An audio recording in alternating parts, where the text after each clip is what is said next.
Since I was a baby, my parents always told me, don't look out the window at night. I always asked them why, but they would just shrug it off with a creepy smile.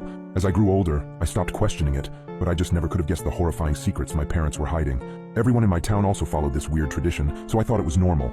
That was until I went to college and noticed that none of the other kids were like this. So during Christmas, when I went to my parents' house, I remember them telling me not to look out the window. I gave them a smile and a small chuckle before telling them I wouldn't. However, curiosity struck me the moment they left the room. As I lay in the dark, I came to a decision. I was going to look out of the window. Just as my hand came to the sheer white curtain of the guest room, I paused. My mind flashed to that one time when I was 12. My parents were talking in the kitchen. I was home with the flu and was about to make my way to the sink for some water, but I stopped at the doorway.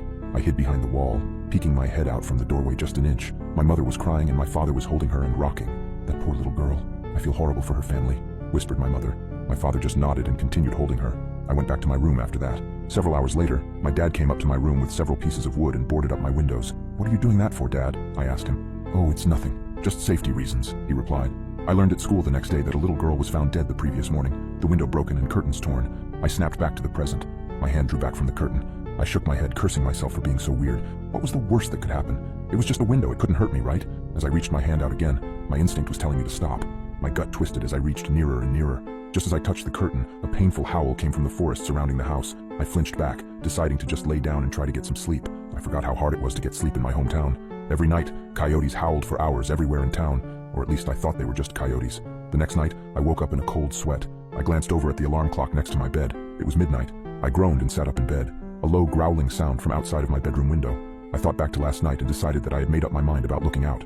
I thrusted my arm towards the curtain and pulled back hard, almost ripping it away from the rod. I flattened myself against the wall next to the bed for a moment before I put one eye in front of the window.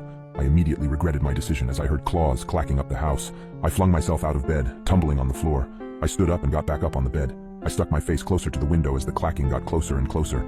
It suddenly stopped for a second before the most terrifying creature popped up from outside, emitting a horrible shriek as it did so.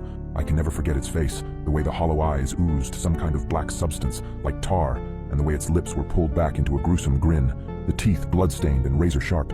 It looked like it had 4 limbs, its front 2 slamming on the glass and pounding. As I was frozen in front of the window in terror, my parents burst into the room. My father held a shotgun. He marched up to my bed and yanked me away from the window. He pointed his shotgun at the creature, shooting a bullet at it. The thing scrambled away, leaving the window almost completely shattered. Damn it, son, it was a simple task. Just don't look out the window. How hard is that? My dad shouted at me. I wasn't processing his words. I was sitting on the floor, arms and legs splayed everywhere in utter shock. What the hell had I just seen? My mother ran to the bedroom door. She had tears in her eyes. Is everyone all right? She asked. Yeah, we're fine. We still gotta get that creepy effing monster, though. Nathan, get up. We got some work to do, my dad said. I got up as soon as I could. My dad thrust the shotgun into my arms and marched downstairs. He opened the basement door and descended, coming back with a machete and some kind of spray bottle. He sprayed the liquid onto the machete before walking to the front door and wait. Dad, what are you doing? I asked, confused. I was just traumatized, and now my dad is waiting at the door, machete in hand like he was about to kill someone. Instead of a response, my dad just hushed me. The house was quiet for several seconds before a loud banging and howling came at the front door. We heard a rip, and we knew the screen door was no more. The wood of the interior door started to splinter, and I took a few steps backward. My dad glared at me. Nathan, now is not the time for this. Point the goddamn gun and get ready to shoot.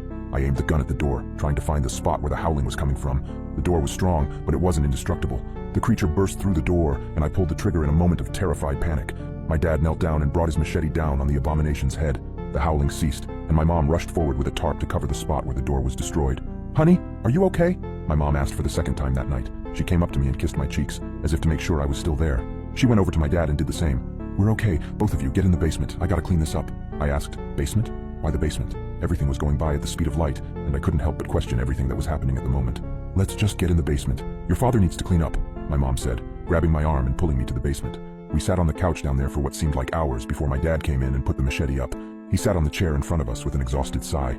The three of us sat in silence for a few minutes. In that time span, my brain was able to come up with a coherent sentence. Dad, what was that thing? He just looked up at me, eyes dark, and said, Where do you think that howling came from?